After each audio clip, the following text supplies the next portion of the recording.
Christmas time. You're listening to the Everyone But Us podcast, straight from the heart of London. Yo, what's up, everyone, and welcome to the Everyone But Us podcast. End of year special. End of a decade. End of a decade. End of an era. End of an era. My name's Waymer. My name's Lewis. My name's Steve. End of an era. My name's Wimmer. Thanks, mate. Sorry, mate. Let's make some noise! Yo! What's happening? Everyone But Us podcast. Yeah, man. 2020. Yeah, I had a funny thing that happened to me today. What happened to you? Have you ever been in the lift on your own and then you bust a fart and then the fucking lift stops and someone gets in? Oh, shit. And then they blatantly just... Oh, and then you just smell it like... It stinks like shit, fuck. and they notice you and you're embarrassed as fuck. That is fucked, mate. That is fucking, ranked. yeah. I do the old fucking walk down the street, like let the bombs off when you're walking down the street and someone's behind you, just fucking letting them off, like that chemical attack, like fucking straight, like some World War One shit, like can't even see it. Oh man. We haven't got no guest today. We just wanted to get together. I'm the guest today. Yeah. You're the guest. You're the guest. I'm the guest. You're the guest. So I guess We're all the like, guest. I've got a few things that we want to talk about and brush upon. Obviously, Okay, let's go for it. the main thing that we're going to get out the way, well, not straight out the way first, but delve into and talk about, not at length, but a discussion. Yeah, go on. But obviously, last week we had an election, didn't we? So, Ooh, very contentious. Yeah, we had a general election, and it was a general election. I have that every day. It was a disaster for the Labour Party, to put it quite frankly. It was straight disaster. Yeah, it was a straight up disaster. It was really good for the Conservative Party. Like, you have to, you have to be honest. You have Donald to be real. Trump. They got fucking loads of seats, 80 plus seats they got now, Parliament, and obviously the Lib Dems, they're fucking nowhere. Like politically, they're fucking nowhere. They've got no fucking position or nothing. But anyway, they've been fucking irrelevant for years, man. Who did you vote for? Labour. I voted for the Labour Party. Yeah, I voted for Labour. And did you feel like Labour would have a chance at winning? Honestly, yeah. Jeremy Corbyn had no chance of being the Prime Minister of this country. I don't think he ever had a chance of being Prime Minister, like, only on the back of just all the shit that's been happening since he even became the leader of the party, whatnot.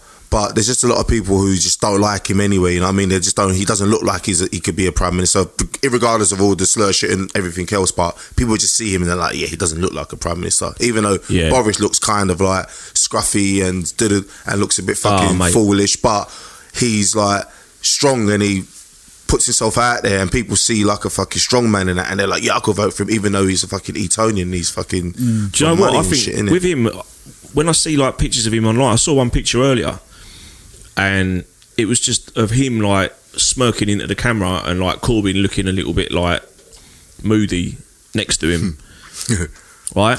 And people are just like, oh, look at him, you can almost read his thoughts, or he's like a cheeky schoolboy, love him. It's like, he's your Prime Minister, you fucking idiots. He's not a cheeky schoolboy, he's a cunt. For me, like, I just think it's time. I think it's the right time for Corbyn to step down as leader of the Labour Party.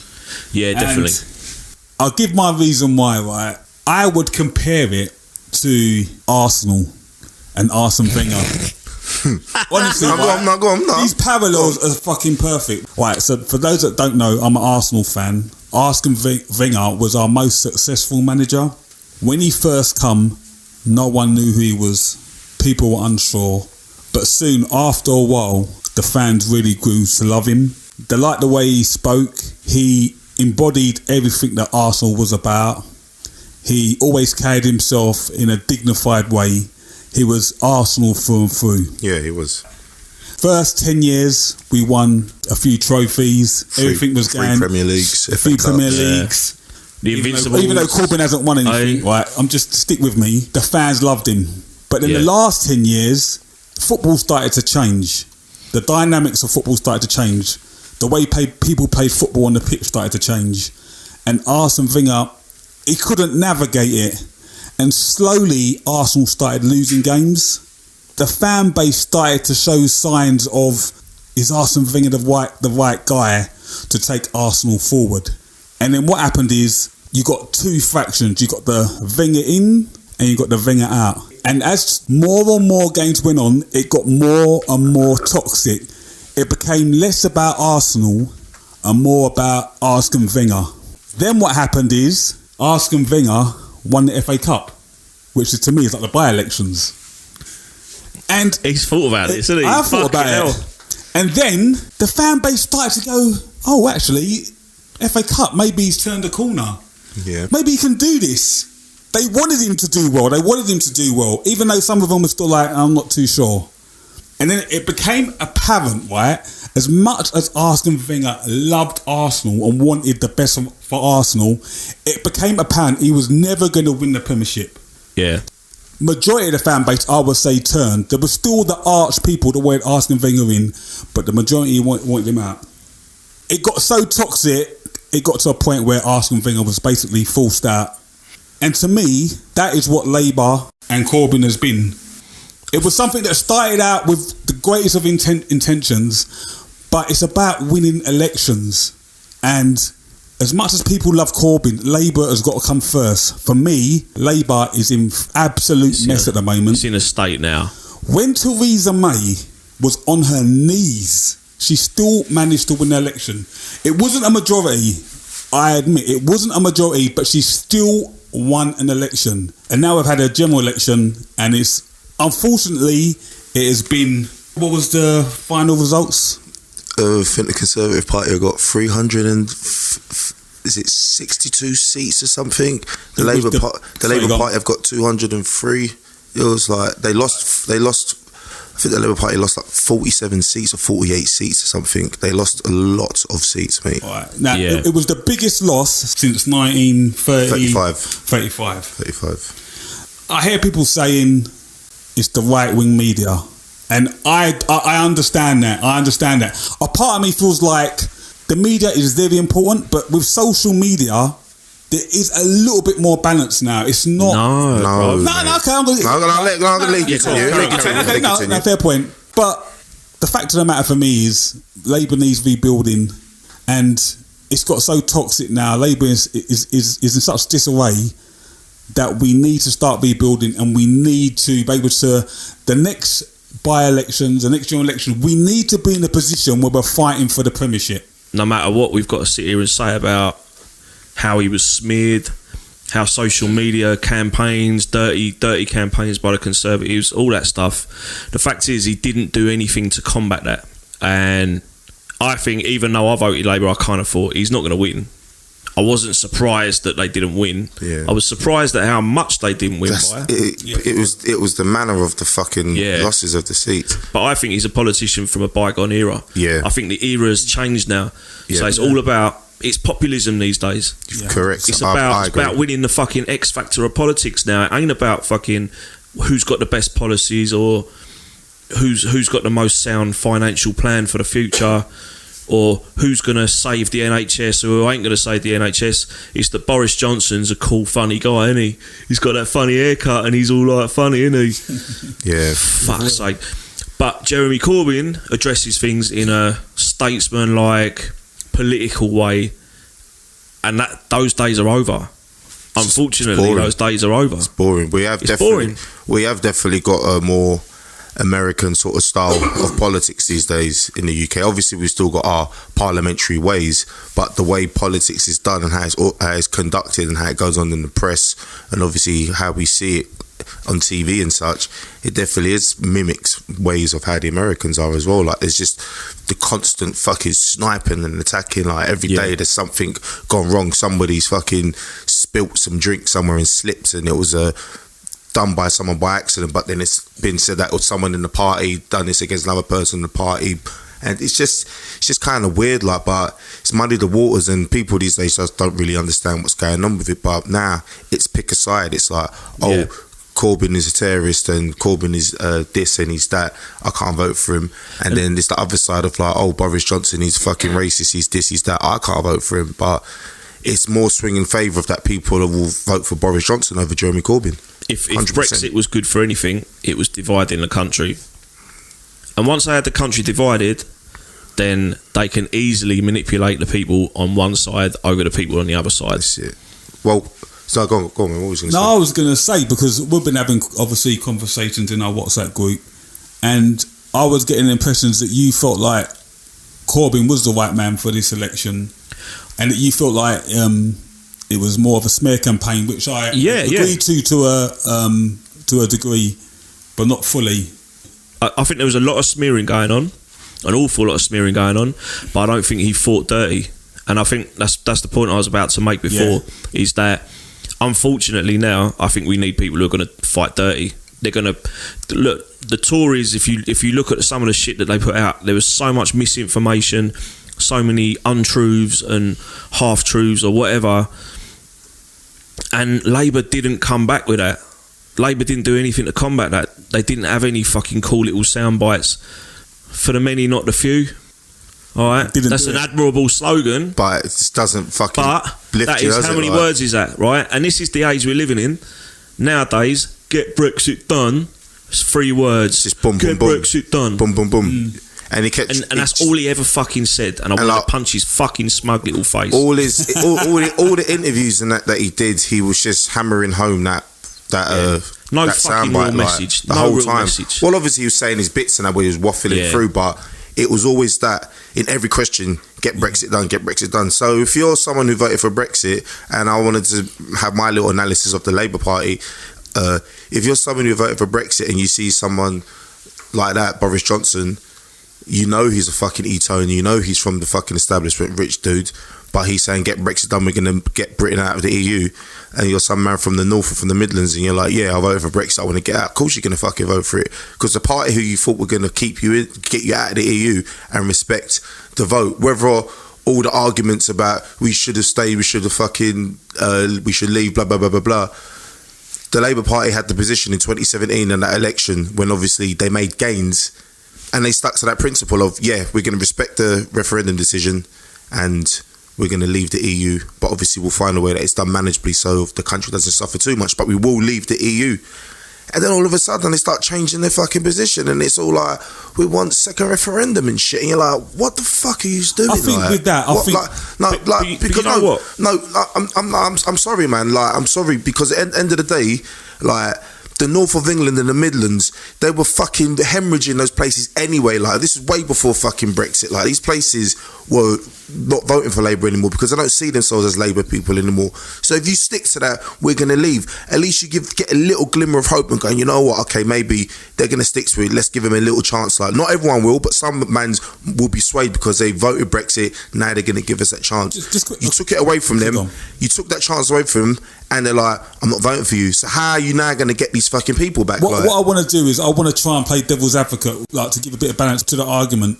Maybe he thought people's opinion on Brexit had changed and people actually wanted to stay rather than leave after people started to find out what Brexit actually meant, and he took a gamble on the fact that the country had changed its opinion. I think it was a gamble that went wrong in the sense that so to me, what they ended up doing was saying, right, we're going to negotiate a good deal, and then we're going to put that deal to the country, right? Because let's face it, in the first place, the deal was that the referendum was yes or no, and it is so much more than just yes or no.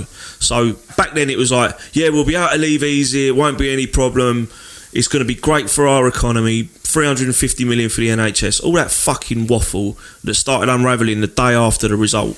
Now people have a bit more view of the facts, and the generations have shifted ever so slightly. It's 4 years now coming up since the referendum, 3.5, 4 years. It was in 2016, June 2016. Wow, crazy. Yeah. Right. So the older voters, like demographically, older voters wanted Brexit, younger voters wanted to stay.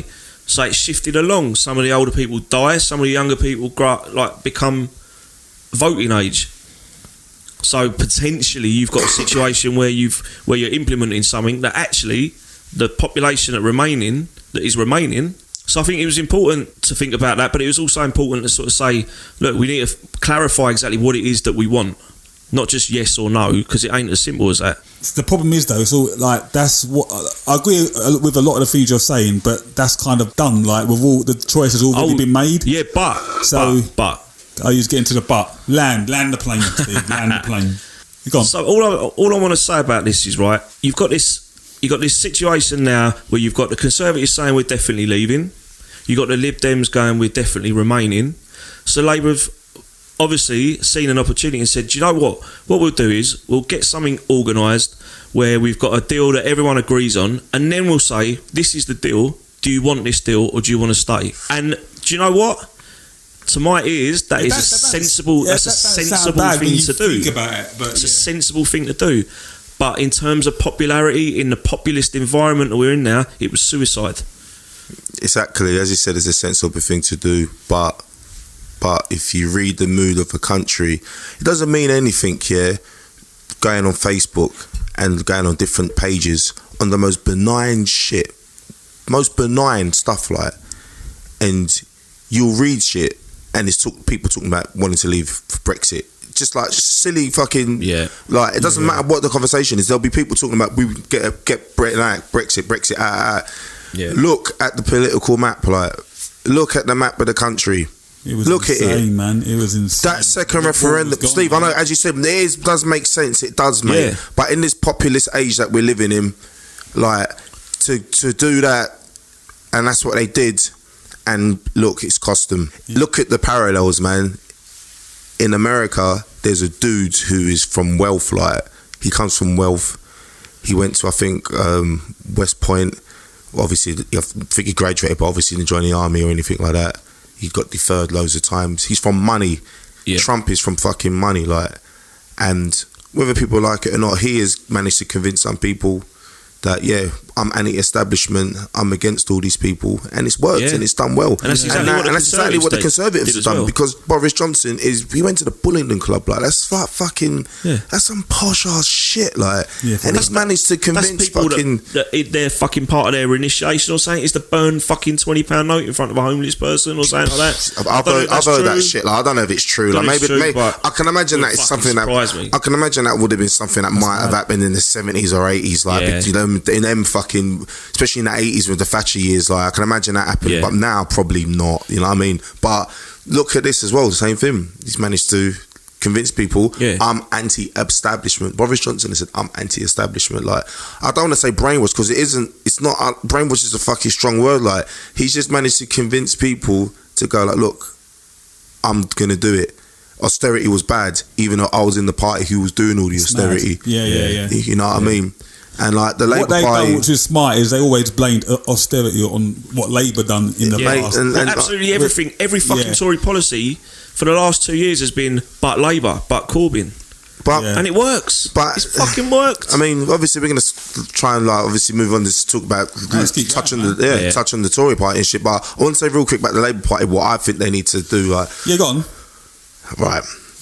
Gary on the street, when he fucking watches news or he sees something about the Labour Party and he sees who's there and that, like, obviously, as you said about perception is everything, but he sees people and he doesn't see who they are. He sees them on the front bench and he goes, oh, they don't represent me and that. But there will be people in that party who is representing his interests. And I think the Labour Party, they need to break from this London fucking shit of, like, the cocktail parties and all the media circuits and all the fluff and all the fucking Guardian and all that shit. Like, they need to break from that shit, move the HQ from London, get it up north, or get it to the Midlands, get it amongst the people, like, and say, look, we're come back now, like, we're here now to hear people's real concerns, and we're here for the community again. And they need to get a strong leader who's going to push these forward. And as Steve said, as you said, like, they don't need to be dirty. They just need to be stronger. They just need to push back against what anyone says and go, no, we're going to do this. Like, not just be soft on an issue. Like, you need to fight back on an issue and let people know. Aggressively, like, that's what it wasn't this year. You need to, and just sorry, I'm going to quickly end just real quick. If the Labour Party could find someone who's someone in there who understands what it's like to have worked in a shop long hours, or worked in a factory, or lived in one of those towns where all the industry and everything has fucking gone, like, and has lived on the breadline and has had family have to go on, like, benefits or some shit because they had an accident or work or whatnot. They need someone like that who's at the front of the party, because then people will go, like, there's someone who's there, one of us, like, and then you get all these other fucking centrist motherfuckers, like, who just care about their careers and shit. You get them to fall in line and go, we're going to do policy Name some names that works. Name some MPs that you're talking about. What do you mean? Centrist. Oh, they're all fucking gone. They all got wiped out. Like fucking names. Chaka Amuna, gone, mate. Where are you, bruv? You're gone. You was the one, everyone was trying to tout you as some future leader, like you're the fucking British Barack Obama or saying. You're gone, bruv. You're dead. Your career's done because you was pushing all that second referendum, people's vote. You left the party. And then look at the people in Streatham who you used to represent. Some of them people there, they're working in Iceland. They're working in fucking certain shops and that. They're working long hours and they're trying to feed their families and and trying to get by. But you'll be alright because you'll get all your fucking speaking engagements and all the other fucking shit that comes with fucking being in parties and stuff. It's sick. Fuck these people.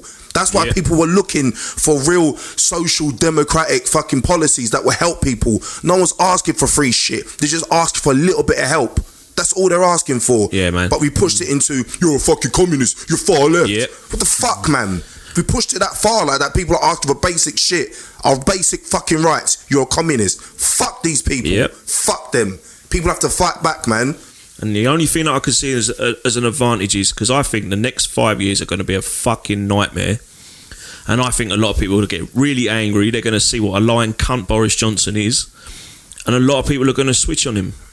And I think if there's a strong Labour resistance to that, if they come up with an aggressive plan to fucking switch things around and make life fair again, not just this for the many, not the few, nice, happy, fucking like utopia sort of type fucking shit. Like, if they come back with an aggressive, like unionised, fuck you lot, we're taking over. That may be the time that it actually starts working again. I would say this is the one good thing that's come out of the election. It's bad for now, but I think we've got to a point in Parliament where we had a hung Parliament for a long time and nothing was getting done, right? So now we've got someone that's got a majority, right? Let them fucking fuck up. I know what you mean, but it's like it's literally just fucking happened for like 10 years, bro. Like it's literally just happened for 10 years. But I think the only thing is it's going to get worse. I think it's going to get worse. Yeah, and I think that might be the only thing that actually turns it around is the fact that it's going to get worse. And although it might also be just further cause to blame the Labour Party for the imaginary things that they haven't done. Well, it's you know it's always going to come back to the Labour Party. It always comes back to the Labour Party. Or something's going to happen. I don't think in 5 years. How long have Conservatives been in power now? Since 2010, they've been in power. They had the coalition. I don't see at the beginning of. I think that boat sailed in regards to blame. Sorry to interrupt. I think that boat has sailed in regards to blaming on Labour. They've been in power long enough now. Yeah, they can't. People ain't going to listen to that. They are still using it. They're still talking about 10 years later. They're still talking about it. They're still talking about the reason why everyone's having so much fucking financial problems is because of the 2008 recession that Labour left us in, which was nothing to do with Labour in reality. It was a fucking global recession caused by irresponsible People are still using that. People still say Labour got us into the Iraq War, stuff like that. Like, and it's like, they did get us into the Iraq War, but it's not the Labour that you're talking about right now under Jeremy Corbyn. That was the Blairite fucking Labour, the right wing side of the party, who got us into all that fucking shit. The ones who are now trying to take over. Blair a centrist? I'd call Blair's a fucking right winger, mate. He's a right winger, mate. He used to be centre right, but now he's right wing, mate. Straight up, he's straight right wing. So what I'm going to say is, but you could say he's always been fucking. You know what? He's always been fucking right wing, mate. He's a Thatcherite. He's a Thatcherite. So I was like, one quick thing that what's scary about that is he's Labour's most successful fucking leader. Yeah, but and he's not really left. So are we saying that the country is centre right? This country has always been right wing, like so I think that's a leftover. That's a leftover from the fucking the colonial days, the world wars. Because people in this country fucking have this belief that they come up through their life with this inbuilt belief that we are somehow better than other countries, despite there being no fucking evidence, mate. There's no evidence to say that we are any better than fucking Germany or anywhere else. But I don't say everyone though, like because you're not like that, bruv. You're from but not everyone's like that, but there is definitely that. I am. There is definitely that whole feeling of like, yeah, we're great, we've done this, we fucking rule this, because you see the fucking the pages on Facebook and some of the shit, some of the comments, like people, I know some of it is trolling and shit and everything else, but there are some people who are genuinely saying like, yeah, but it was right that we fucking done this, like we civilised the world, like, otherwise you'd just still the be thing is, fucking you're in this and always that, like. you're always gonna get them people, man. Oh yeah, I mean, listen, you do get them in every country. I don't get emotional from that shit because again, it's the internet, but like that sort of thing is out there. And that sort of thinking is now kind of mainstream as well, because you now get right-wing politicians who say a lot of the sort of like buzzwords and fucking hidden words that people use online to describe fucking certain groups like Jewish people or black people or like words like great replacement and shit like that, like they're trying to do white genocide and stuff like that. This mainstream fucking like MPs and that mingle with people who are involved in groups who use that sort of type of language and that. And that's where we're at now. Yeah. That's literally that's where we are at now. Like, is that over the last few years, I've started to see everyone's seeing it, whether they realise it's happening or not. But the language of what is acceptable to use by people has shifted so fucking far over towards National Socialist kind of language, dictator language. It's fucked up, mate.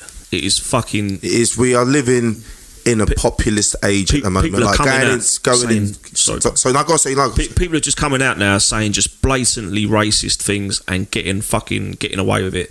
Katie Hopkins, I know she's a fucking dumb troll cunt, man, but some of the shit that she wrote after the election, like the day after the election, was fucking disgusting. Do you know what it is about people like Katie Hopkins? Like, exactly, like, the thing about people like Katie Hopkins and Tommy Robinson, like, these people are broke, like, so they need to generate some sort of like fucking media sort of buzz so they can get sort of like hits, especially to their website, so they can raise money. Because, you know, I'm not sure if anyone knows, but she defamed someone in it, and then the dude who she defamed said, let's settle out a court for £5,000 and give the money to a migrant charity. She wouldn't do it, so it was like, alright then, let's go to court.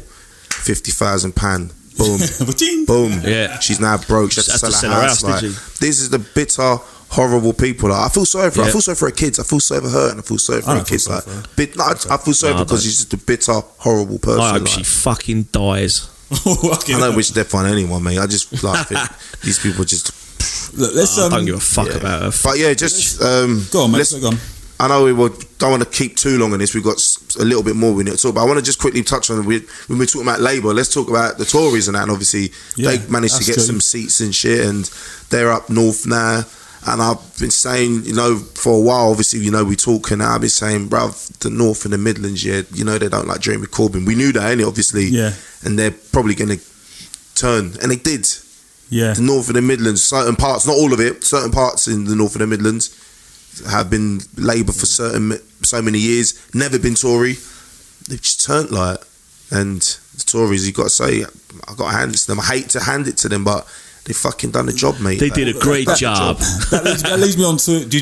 That leads me on to a question that I wanted to ask. Like, so the next leader, do you think they're talking about it should be someone from up north and it should be a woman? Do you think that's a bit pandering, or do you think it should just be the best person it can be, no matter where it is? It should be the best person for the job, like whether they're white, black, whatever. Like, but obviously, yes, you don't want to play into that whole fucking identity politics fucking thing. They have already. They're saying it has to be a woman, and I ain't got a problem with it being a woman. I mean, they're saying it has to be a woman. It has to be the best person. They said they want it to be a woman. If it has to be a woman, then she's good for the job. Then why not? Like, but even at the same time, like, even if they put a woman forward and she's fucking the one for the job, like, then yes, she's the one for the job. If it's a guy who's the one for the job, all that being if he's straight, if he's gay, whatever, if he's the one who cares about people's interests, I think they're pushing for a woman, and not. I think it should be the best person for the job. But I just want to clarify what I'm saying, because I don't want people to get confused. Yeah, if I go for a job, I don't want it to be because I'm black. I want it to be because I'm fucking the best person for the job. Yeah. I don't want someone to say, "Oh, we need a black manager." Yeah, that's corny, innit? Like, it's really corny. Like, I want it to be because I'm the best at the job, and I think it'd be great if they find that the best person for the Labour job is a woman, then let it be a woman. But I don't think they should just say let it be for a woman because so we can be woke. Do you know what I mean? Yeah, that's fucking lame as fuck. It's a bit Lib Dem, like. That's lame as fuck. It's a bit that Lib being Dem. said, I do like the cut of Angela Rayner's tube. Sunday, the 16th of February, Radio Collective presents, all the way from Pittsburgh, Enemy Mine.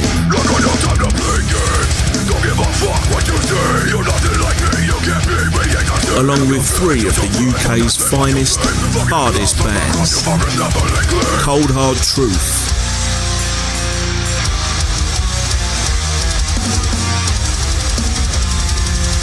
Bun Them Out.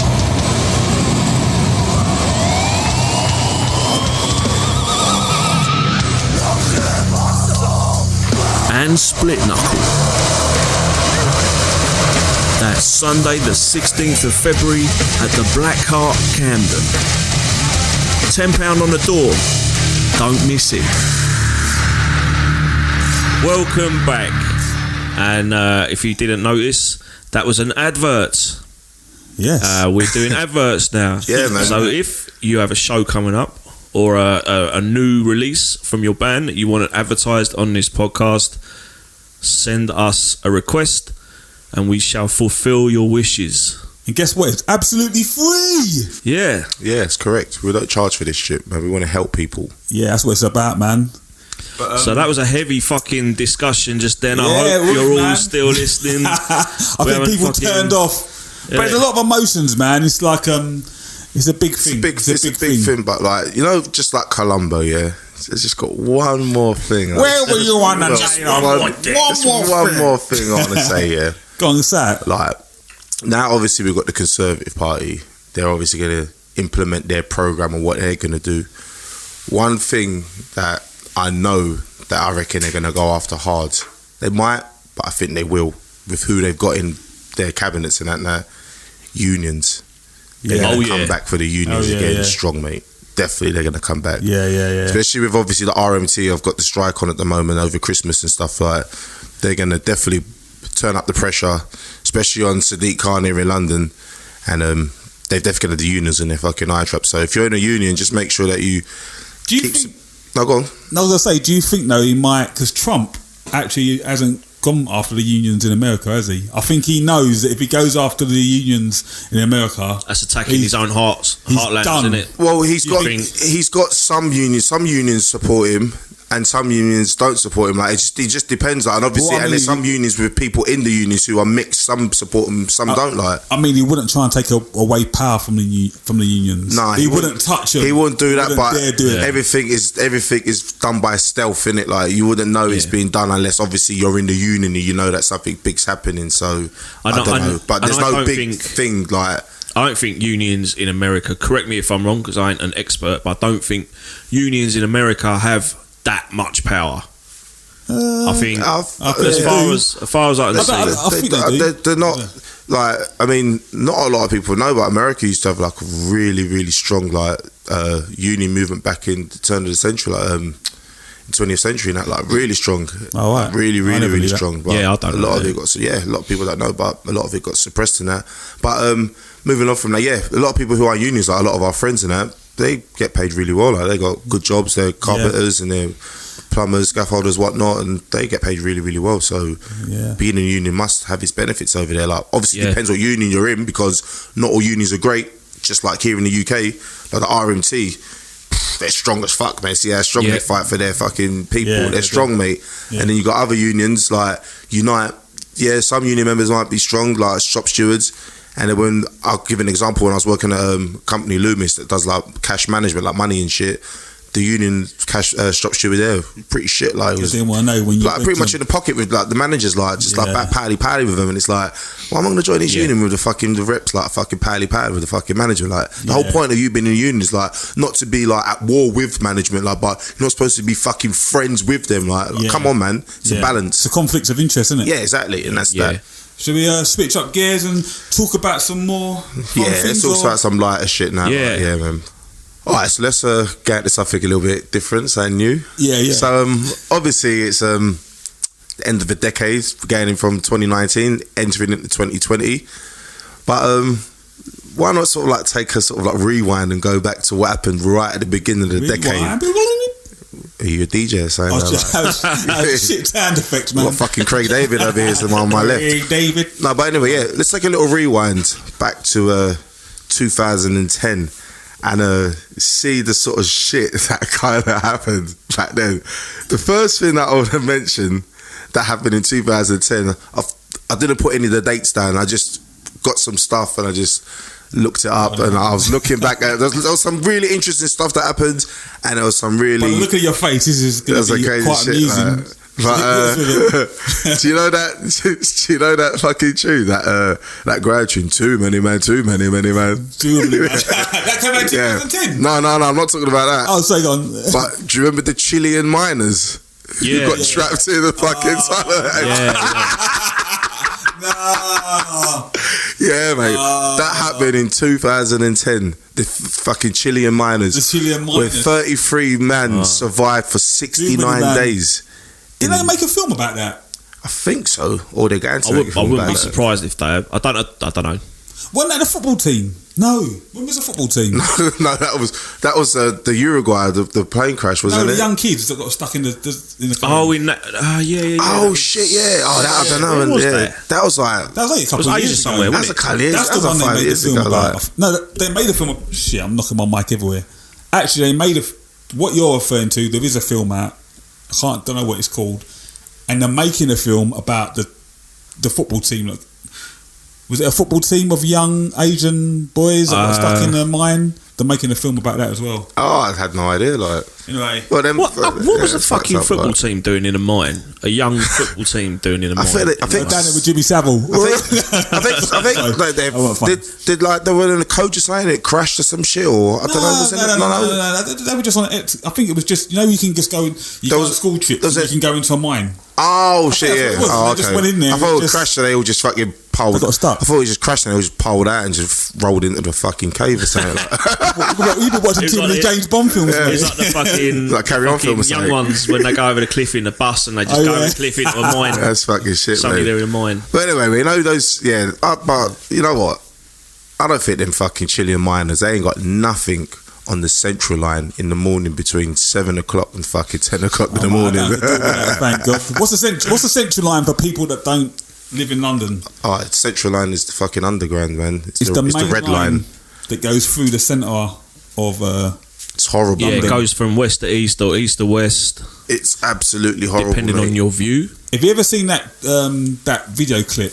I think it's in China or something, where the all people are trying to get on the train and then the guard pushes them. Have you seen that? Oh yeah, they've got people that ram them in, haven't they? Ram them in. That's what it kind of feels like. Yeah, it definitely is like that now. 100%. Like it's sardines. Yeah. Stratford Station, both the doors open either side, and you just see it. The doors open, and you just see people trying to get out. Like, and they're just it's fucked, mate. Oh my God. It's like Dawn of the Dead sort of type shit. Like trying to get rid of zombies and like trying to get out. That's what it looks like. Do you know how many how many female girls have said to me that they get guys that literally touch them up like of course, like it's so packed. Yeah, mate. You get perfect surprised. Would not be surprised, mate. Would not be surprised. Doing all kinds of. Would not be surprised. Yeah, would not be surprised because that shit is like it's like whenever I'm getting on a packed train like that, I try to find a space where I can just get into, and I'm just there, like I'm just on my own, just hands down, just away from everyone, just like this is me, you know what I mean? And I'm not like touching anyone, like, near anyone.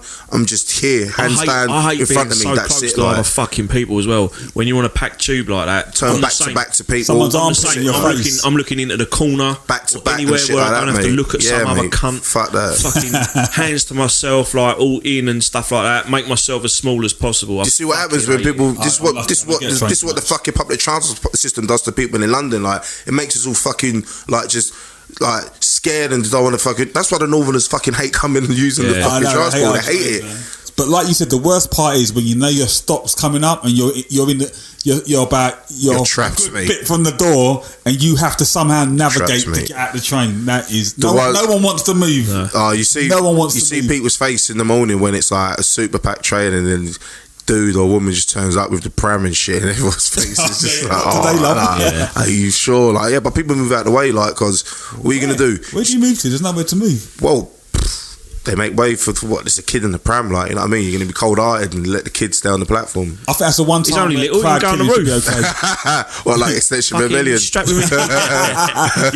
funny. What do you guys think of Extinction Rebellion? That's something that's happened in a decade. Yeah, the Extinction Rebellion. Do you think it's a good or bad thing? I think it's an admirable thing to it does my head to stand up for, but when you see that video of that geezer on top of the train and people are just trying to get to work, right? Fucking fuck around and find out, mate. Give a bit of backstory because not everyone's going to be aware of what we're talking about. So what was it? Was it the District line? No, it was at the Jubilee line. Jubilee line, which is an underground line that runs through London, and it was in Canning Town. Yeah. Which for those that don't know is like the East End. Actually, just down the road from Canning Town is where what's the famous Oi Club? Bridge House. The Bridge House, and then you got Peacock Gym. Well, not you got Peacock afterwards anyway. That's right. Yeah. And then you got Peacock Gym just round the corner. So it's the East End. Like people don't ramp.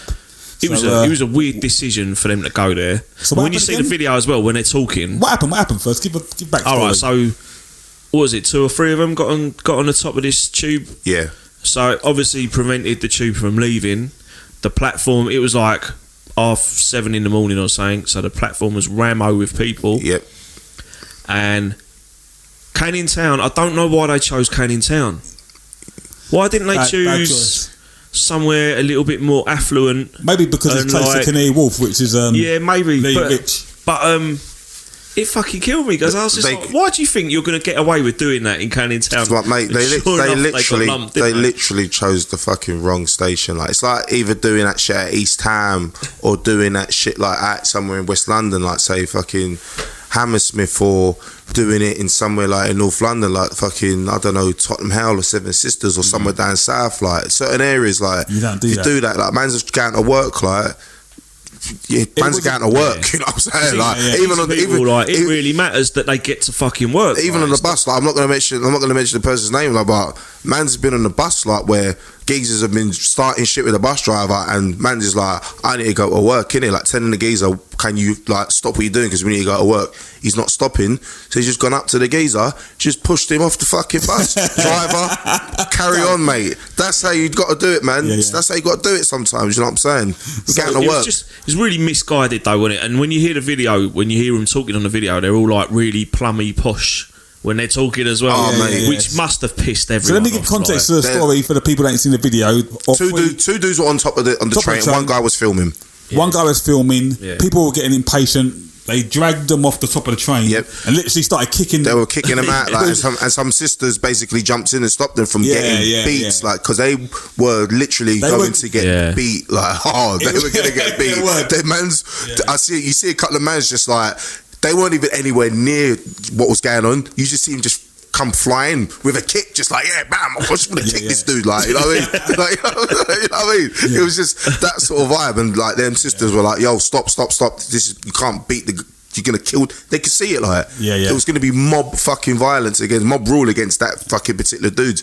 Stopping them for going to work, like, and some of these people might be on 0-hour contracts. They might, you know. They're on day shift, right, and all that shit. Like, I mean, obviously, I know we're not trying to fucking, we're sticking up for the system and but there's the balance of things in it. People understand and get that. These protests and the environment is real and it's important and shit. Like, but 7:30 in the morning at Canning Town Station was the wrong choice for you, like, mate. Ain't the one, because you got dragged off the train straight up.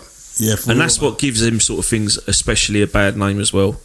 That's why normal, regular people get pissed off at that kind of stuff, because they're just coming in and impacting on normal people's lives. They ain't going, why would you do that at Canning Town? Like, who are you hoping to disrupt? Who at Canning Town is going to be able to stop the fucking climate change? The spokesperson for Extinction Rebellion has come out and already said, it was a mistake. Everyone but us. Straight from the heart of London. What more you got on your list, Lewis? Well, from 2010. So, don't want to get back to politics, but David Cameron became the Prime Minister in coalition with the Lib Dems. Where is David Cameron? He fucking disappeared, like, innit? David Cameron is probably doing what all of them. I want to play that Danny Dyer quote.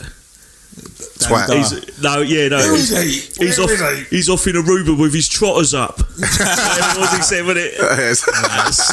Yeah, exactly. This is the thing. David Cameron and all his, like, all them centrist type, him, Obama, fucking Amuna, Swinson, all these people, they're all just gonna get their speaking tours and they're gonna do their fucking hedge fund fucking dinners and all stuff like that. They're just gonna be making money and enjoying their life. That's all they're gonna be fucking doing. So you just see him pop up, they write a book. That's what them fucking people do. And look where we're at now. Look where their politics has got us now. Like they're centrist, fucking wishy-washy, in out. But basically, you're right wingers, but you just don't. They're basically right wing, but we don't hate gay people. That's who these fucking centrist people are. Yeah.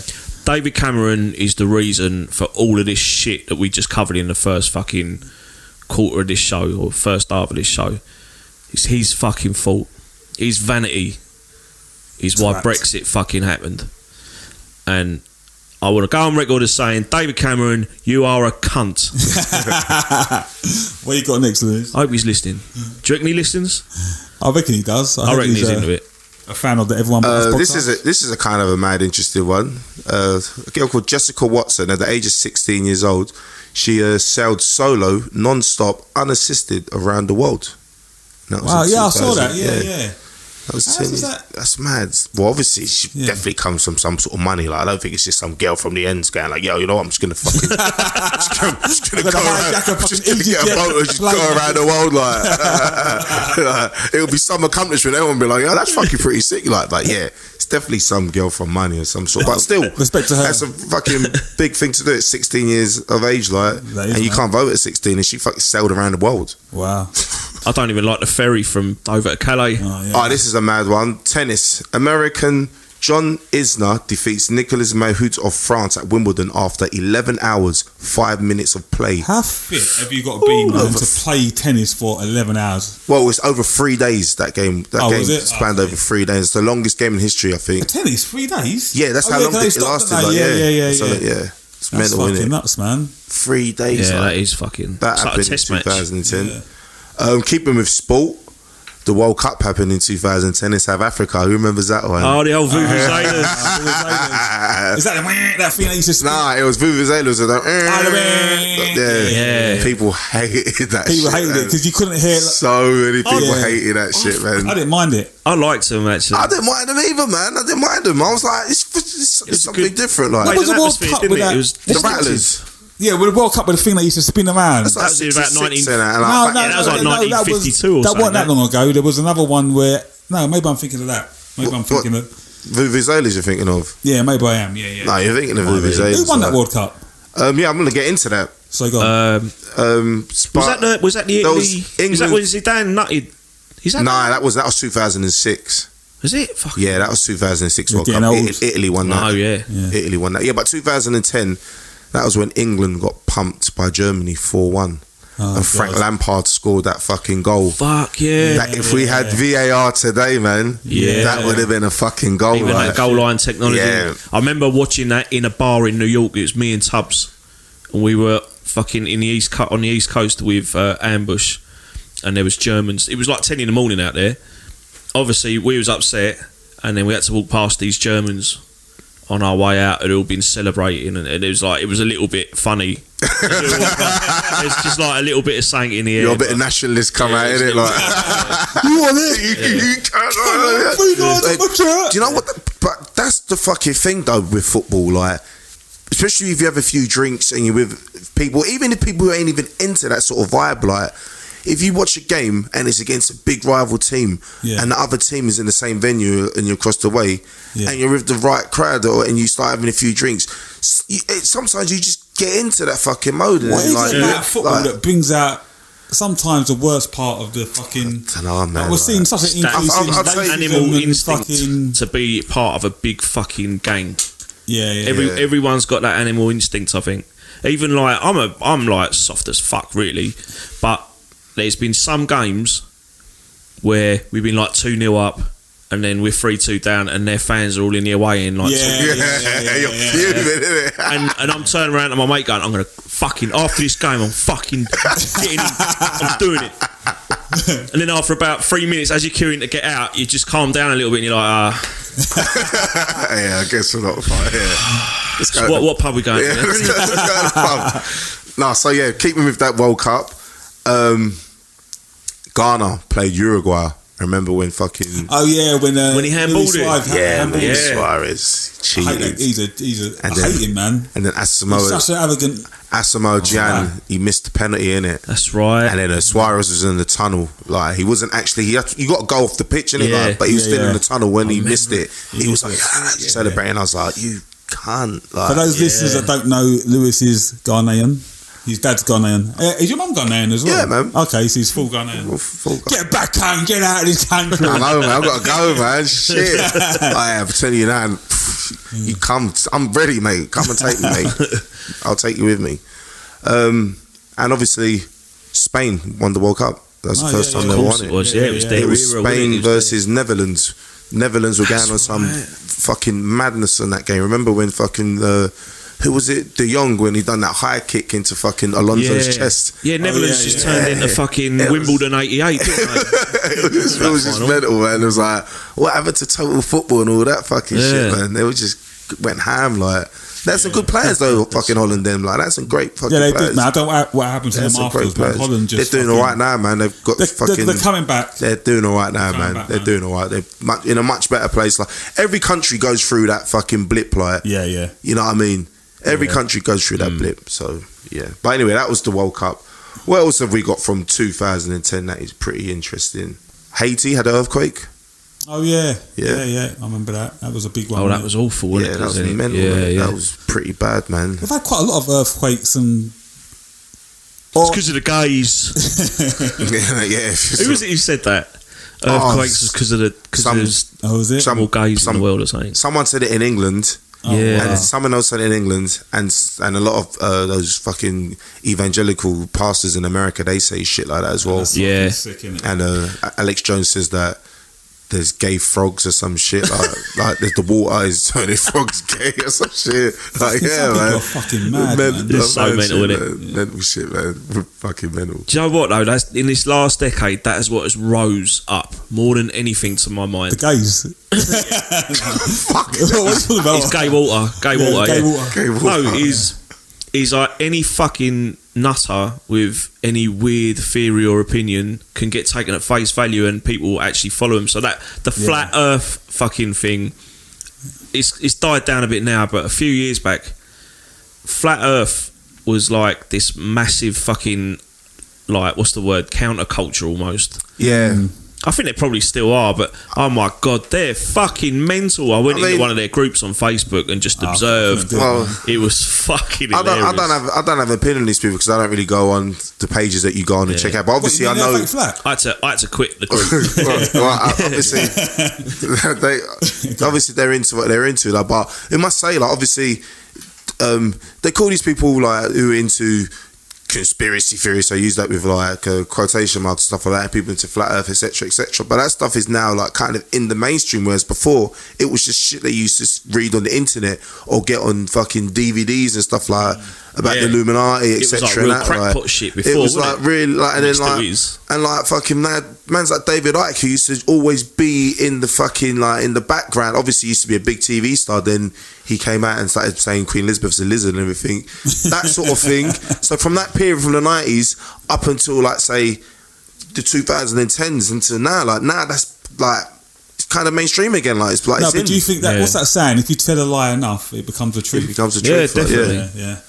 There's that other theory as well going around that in 20 when was it that they did the Large Hadron Collider succeeded in finding like that when it found what's it called, the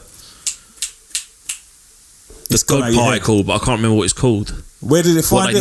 The God was it in Switzerland? Saying they did it like So but there's this theory going around that because there was before they managed to like start running it, there was this scientists saying there's the potential there that it could end the universe or something like that if they like, you know, if you unleash its power or some shit. Yeah. It was. I think it was fairly anecdotal. Maybe one or two scientists sounds said like it. Fucking Avengers Endgame. Isn't it? Like, I was about to say that. That sounds like some fucking. His fingers. I mean, we've had those films in his fucking in his decade and all like. But it was one of them things that kind of got like. You know, someone says something a bit like mad like that, and then it gets spread around. Anyway, so when they did it, and I think it was like 2012, and there's a theory now that the universe did end in 2012, and we're all in an alternate universe now. So we've gone from that universe to this universe, and then certain things are different from what they used to be. So, for example, Times Square. Yeah. I've heard this one, and actually this one I can relate to, right? Come. A lot of people remember it being called Times Square, and now it's called Times Square with an S on the end. But I always thought it was called Times Square. Oh, right. Do you know, so there's little things like that which are a little bit different. And the island that the Statue of Liberty's on, I mean, it's a fucking mental theory, but that sort of shit gets spread around well. That's easy, that deja vu theory, that when you have deja vu, it's because you've lived this life in an alternate universe. Yeah. But do you know what, right? This might actually sound crazy, but if you could think the universe is so big, there is a chance there is another you or me out there. That's how big it is. There's only one me, bruv. There might be. I don't know. I've never really been. I'm into spirituality or deep thinking or sort of shit like that. So I never really sort of. Do you believe in aliens? I do. I don't know. Like, I don't know what to fucking believe. Like, I really don't know. I figure a lot of people, they don't know what to believe anymore. Like, is there aliens? I remember one time I must have been about 16, and I was coming home from work, and there was a bright light in the sky, and I was watching this light for about 30 seconds. Was it like in the shape of a crescent? Like sort of like circular? No. It looked. No, honestly, this is honest to God's story. It looked like a star, but it was brighter than everything else. And then all of a sudden, it just fucking shot like a shooting star and just disappeared. And that's always stuck with me, because with shooting stars, usually they just go across. They move. Yeah. This thing was and it's on my hands on heart. This thing was stationary for about 30 seconds, and then it went bink. Wow. My thing is, my thing with the whole UFO shit, because obviously a lot of the stuff that people have seen in America, especially like near the bases and stuff, like, because they do test like fucking state-of-the-art stealth missiles and shit that do look fucking mental and fucked up, so you might think it could be a UFO, but there's other time that people do see stuff in the sky that like doesn't look like fucking stealth jet, like it looks like a fucking an alien ship or whatever it could be. But my thing is like, why is it that like these alien sightings, why is it never like fucking in London where everyone can be so you could have like fucking you can't stop a fucking 10,000 people or the amount of people population in that particular time from going like, it never fucking happened. It might be like Vito. It's always like one or two fucking eyewitnesses. There have been ones overseas. It's never fucking loads of eyewitnesses and shit. There have been ones over cities before. Like there's rare ones, but they have been over cities. But I'm not worried about. I'm not. When I say I think there's life elsewhere, I don't necessarily think that they've visited Earth, but I do think the size of the universe and the fact that we exist means that most likely other different races exist on other planets. I bet their fucking central line is still fucking shit though. Did you ever used to watch V? Yeah, mate, I used to be shit scared of that when I was a kid, mate. I used to be scared of that shit. Eats the hamster or something. Nah, I couldn't never watch that. I used to be scared of it. And a folk goes. Do you remember? It was before your time, Lewis, I think. But do you remember that tripods?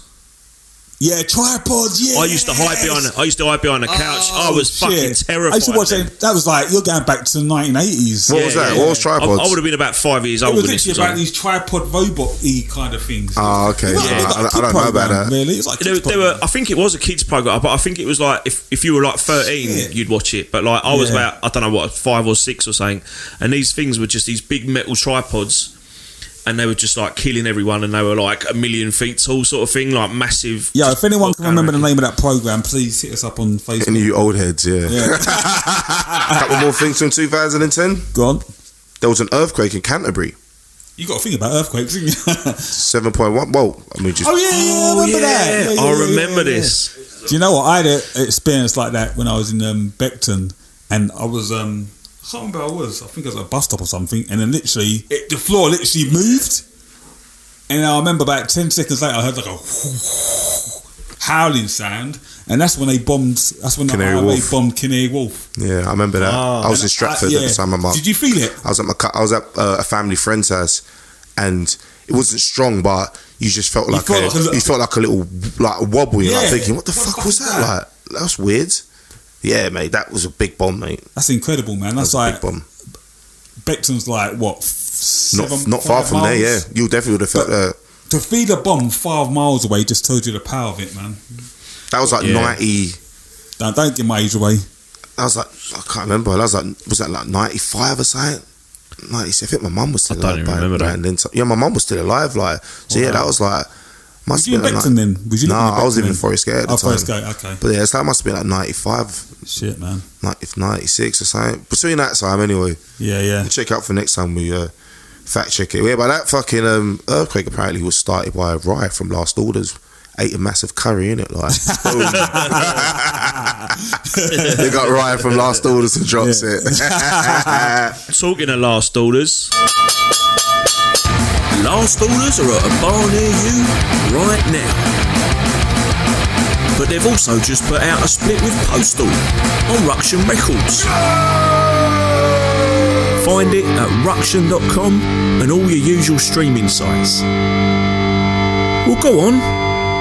Alright, so continuing with the 2010 list of what fucking happened. It's kind of mad, like some of the things. Someone's been having a bit of fun with Wikipedia, haven't they? Nah, I can't remember what website I went on. I was just you know what I mean, just Pornhub. Getting some. Besides the best porn videos of 2010.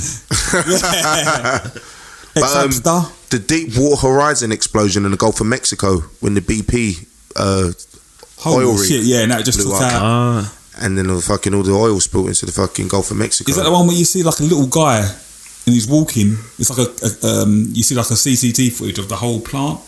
Is that the one? I'm not sure. I think what's this explosion you're talking about? There was an explosion, yeah, Gulf of Mexico in America. I think off of Florida. Yeah, I think that's the one where you see like a Go on, sorry.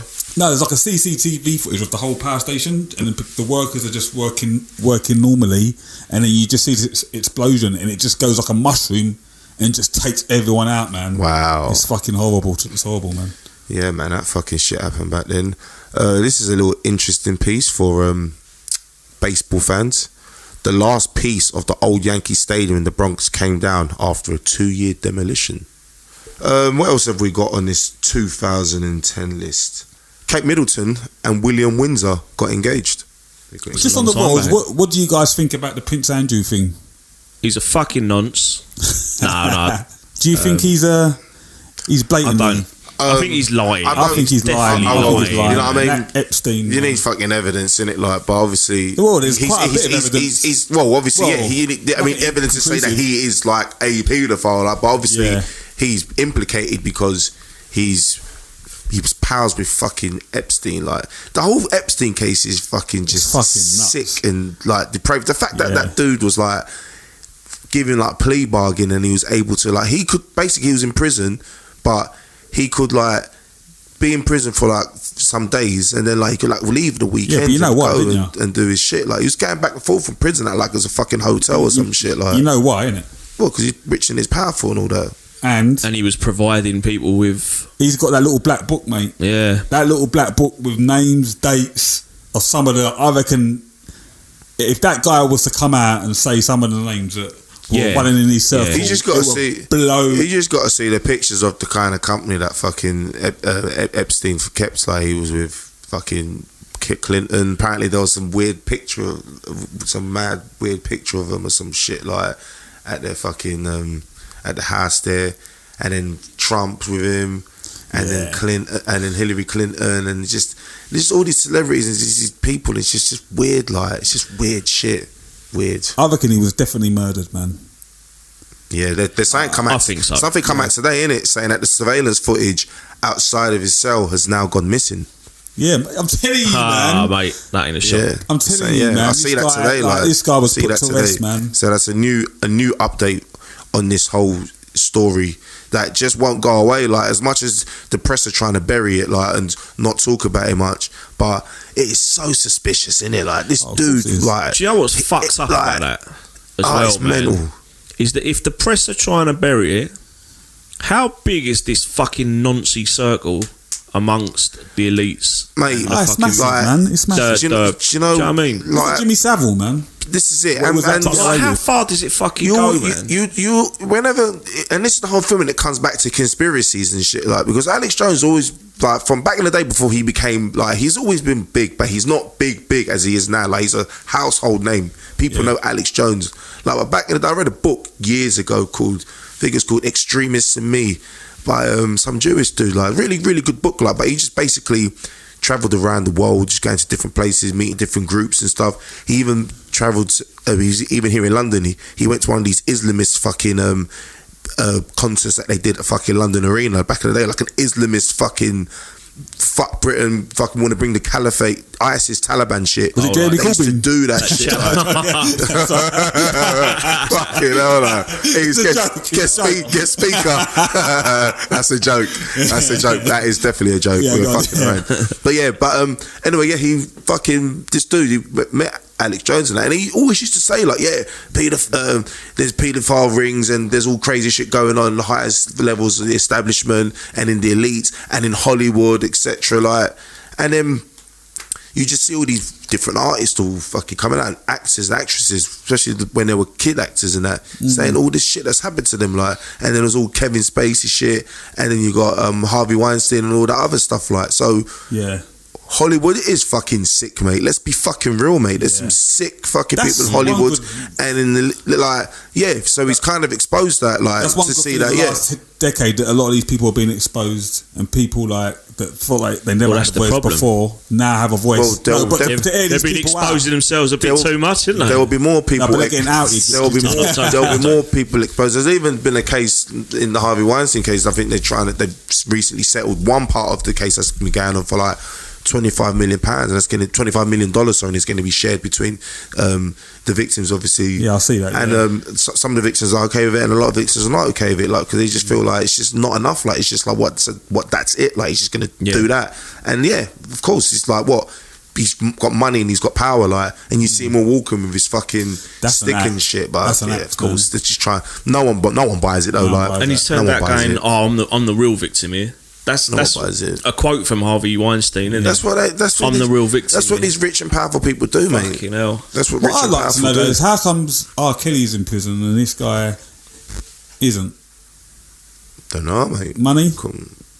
Yeah, apparently R. Kelly's pretty broke. He's pretty broke, innit? But they should all be in fucking prison, mate. All fucking sick, innit? But just quickly back, have you ever seen that video clip with Johnny Rotten and Jimmy Savile? It's like back in the 80s. Yeah, the one they banned off the BBC, like. Yeah, so mate, there's a clip on YouTube, you can find it. It's Johnny Rotten, and I think he's being interviewed on the talk shows.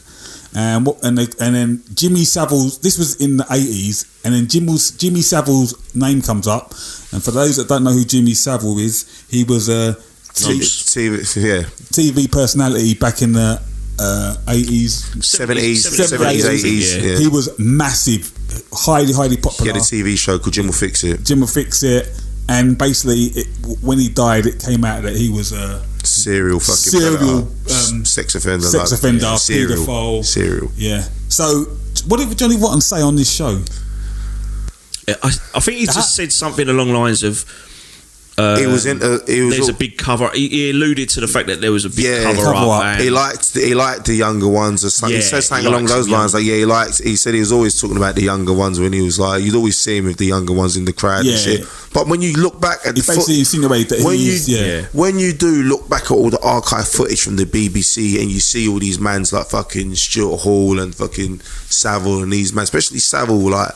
And you see them in the crowd and that, and when they're with the girls and shit, like, and those days, like, even though there was shit going on at the time, but those were such innocent times still in them days, like, you know what I mean? They never had what we've got now with the internet and everything. Celebrities had like reverence as well, so they were treated as like you're allowed to kind of like it's always lovely, innit? Oh, Jimmy's there with his arm around my little 13-year-old girl, and then what? So some 13-year-old girl is going to be like telling the authorities or tell someone, a guy like Jimmy Savile's been inappropriately touched me, or boy, or whoever, and it's going to be, how dare you making these accusations against Jimmy Savile? He would never do something like that because he was so powerful and he was so popular. Like, all of his work was like helping hospital. He fucking built a hospital, didn't he? He was abusing kids in these hospitals. Yeah, that's what's sick. That's the worst thing about it, isn't it? Yeah, because he paid for like a children's wing or something that he built up in Leeds. Stoke Mandeville Hospital. Yeah, maybe that. Yeah, and then he went in there and started like noncing on the girls in there. There was fucking hell. Getting away from Jimmy Savile, there was another clip, and this is the worst thing about doing a podcast is you can never remember names or anything at the time. But it was a famous American. It was like a TV show, and it had a host on it, and we had kids on the show, and there'd be little girls like 12, 13, and he'd be saying really inappropriate things to them. Yeah, and this was on like mainstream TV, and back then it was fine. But on YouTube, and next time we do a podcast, I'll mention it. There's like a 5-minute bits of clips of him just saying inappropriate things to like these little 12, 13-year-old girls that come on his show. It's creepy as fuck. It's creepy as fuck, man. And this guy was like, I can't remember his name, but he was like 60, and it's fucking creepy as fuck. Introducing Infraction.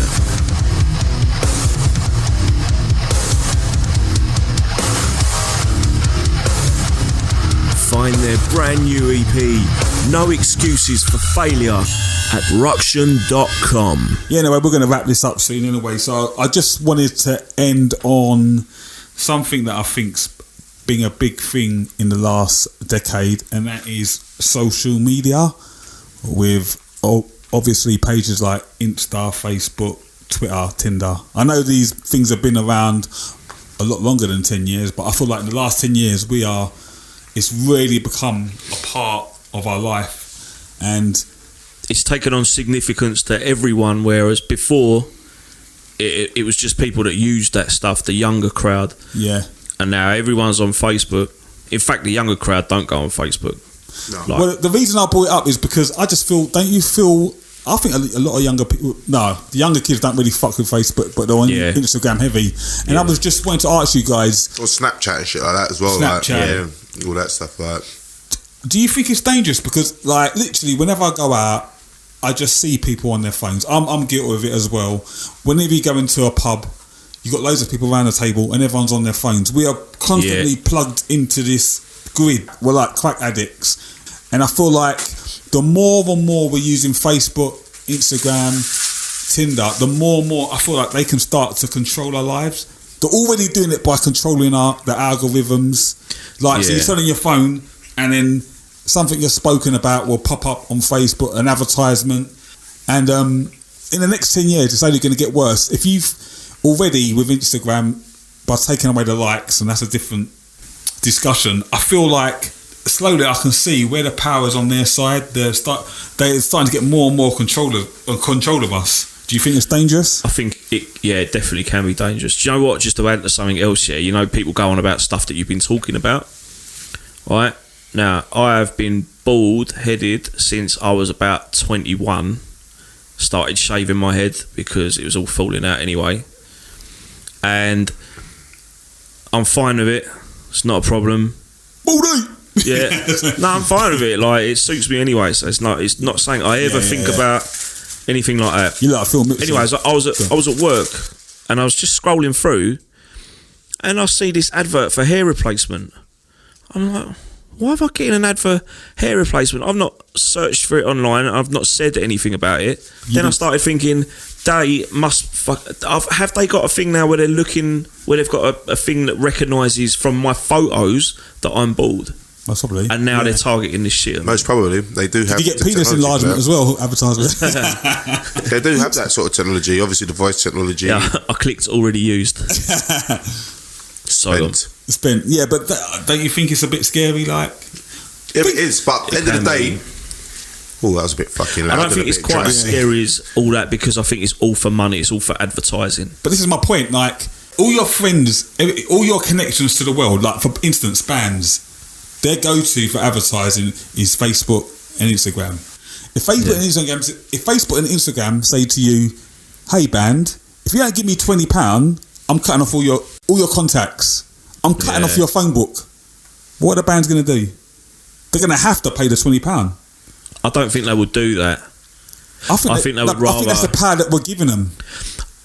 All right, let me just say. I think if they started doing that, especially with arts and music and things like that, I think you'd see a lot of people say, "No, fuck you." Then I don't or go think so. away and do something else I don't somewhere think else. so. If they cut off, Especially younger lot, because they haven't got that money. That's the connection to your fan base. And it's funny you say that, going into this new decade, like, which will probably be filled with a bit of unrest and stuff, but there's clever kids out there and there's clever people as well. And if Facebook are going to start doing and going down that route, someone else will create something, mate. Yeah. People have the power to turn off and to engage. We can't. But like, you can. Like, what do you mean you can't? You can. You know what? It's a human emotion that you can do what you want, can't you? Like, as a person, you can. If you're at work though, right, and you're sitting around the table at work at lunch, you've got a choice between talking to these people that you're held captive with that you don't necessarily have anything in common with. So at my work, most of the time people are sitting there doing that with their phones, looking at their phones. All right, we do have a conversation around the table sometimes, but for the most part, people are looking at their phones because you've got a choice. Are you going to talk to people that you don't really have that much in common with, don't like the same shit as, or are you going to talk to your mates in the group chat about things that you do care about and in jokes and shit like that? Let me ask you a question. I'm always sitting there just in the ironed out chat, just laughing and shit. Go on. People do this all the time, right? They'll be at work and they'll be talking to their mates that they're going to meet in the pub. Yeah, what we're going to do tonight. Then all these people meet in the pub, and what they're doing? They're on the phone. They're on the phone talking to people. Yeah, outside. Do you know what I'm trying to say? I understand it's like crack, man. You have to be plugged into it, and you do feel like you need to be connected to it when you're in a band and stuff like that. But I don't hardly ever post on that. But it took me a long time to get off reading through my Facebook timeline. It took me a long time. Yeah. Of course, it is definitely. Yeah. There are studies and there are links with social media that how it does affect the brain and that how it is kind of like it is a drug for some people. Like they wake up in the morning, the first thing they do is they grab their phone. Like before anything, like just grab their phone. Might be their alarm for a lot of people, but first thing they do, they wake up, they scroll through their fucking thing. What they got their messages? Yeah. What's fucking going on in the world? I'm just gonna scroll through pictures, whatever, and then they might go fucking brush their teeth, take a shit or whatnot, go and eat something. You know what I mean? But like, yeah, the phone is social media and everything surrounded, the tablets, everything. It is here now, like, and it has grabbed us now, like the technology. People have in time, like authors and shit, have written stuff about it, how this could happen or that could happen. And some of it has come true in some ways. Like, but at the end of the day, we are not machines ourselves. We can break from it if we want to. I just think like I'm just trying to imagine what it's going to be like in another 10 years. I think it's going to be at the point where we just rely on these things so much. You know what? And it's going to be literally like fucking Black Mirror, man. Do you know what? It's fucking mate. Are you scared of that? I think Black Mirror is a warning. I'm not scared of it because it is what it is. Because if we keep fucking having people who vote against our interests, then we get fucking dumb shit like that. Like, so people need to start thinking what they want to start doing and start supporting smaller businesses, start supporting the fucking regular man and breaking away from all this fucking Amazon and all that shit. Because man's want to be fucking, you can be woke as fucking shit, like, but you're still going to support Amazon and buy all the fucking shit off of Amazon. You know what I mean? People have a fucking choice. And I mean, I'm not trying to be saying, why are you scared? Don't be scared. I mean, it is scary times. They are. I'm not going to be real. It is. We are moving into. I mean, it's not all bad, but I just feel like we're moving into more dependent on it. We're moving into uncharted territory. Like, exactly. We're like, no one knows how it's going to be going politically. Technology's moving really fucking fast, socially, social media, etc., etc. But at the same time, that has always been the way. Like, we're always moving into uncharted territory. Exactly. So there's always going to be a fear that comes with it, but could be a good time, could be fucking. I'm just waiting for 3D porn. Hologram. I was going to say real quick, like, it is so hard for me personally to remember shit we used to do in the fucking 90s. Like, I know there's a lot of shit that goes on in the world. Like, I mean, technology as well does have an impact on people's mental state and stuff. And it's a lot of the youngsters now, they've only grown up with technology. So I kind of do feel sorry for them. Like, that everything they've ever known has always been online. We've never had that. Everything wasn't always online. Yeah. But for a lot of teenagers, the kids who were born in 2000, how old are they now? They're 19. Yeah. Everything about their life has been technology, digital, online. So, and all of their life, we're moving forward, if you're getting born, like if say you're born in 2010, so what, your 10th birthday is this year coming up, your whole life is been documented. everything you do, every fucking day, your parents have been filming you. Yeah. And throughout your awkward teenage years, all of the stupid shit you do and think and say, it's all gonna be there for the rest of eternity. When I was a teenager, I had a camcorder and I was fucking looking at some of the videos of me and my mates from back then, and I just wanted to delete it all. I just wanted to get rid of it, but I thought I can't because it's like part of my life. But fucking hell, can you imagine that? Not just that one day where you've got the camcorder and you're just having a bit of a giggle with your mates. It's every fucking day, everything you do all day is documented somehow. So you two have just fucking basically described everything I'm talking about. Social media, your algorithm is your new DNA. And Facebook, Instagram know everything about you from when you was... If you're a 90s kid, from when you're a kid to when you're a teenager to when you're an adult. From certain ages, they know what everything. You like, what you hate, where you go for where you go to eat. That information in someone's hand is dangerous, man. It's already in their hands, mate. They know what you're thinking before you even think it. Yeah, apparently they know if you're going to break up with your partner before either of the fucking people in the partnership know that they're going to break up.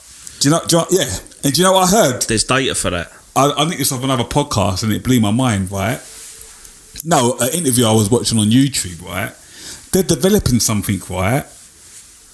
That when you fucking die, right? And your kids, and your kids from fucking can literally talk to a hologram version of you, and it will know what you would have said. For all the information it's got from you, it can work out what you would say to a question. That is fucking freaky. And that's what they're trying to develop now. That is freaky. So for 10-20 years of information of what you do, what you like, they can work out. That's got to be used so responsibly, because that could be like that stops you from grieving properly.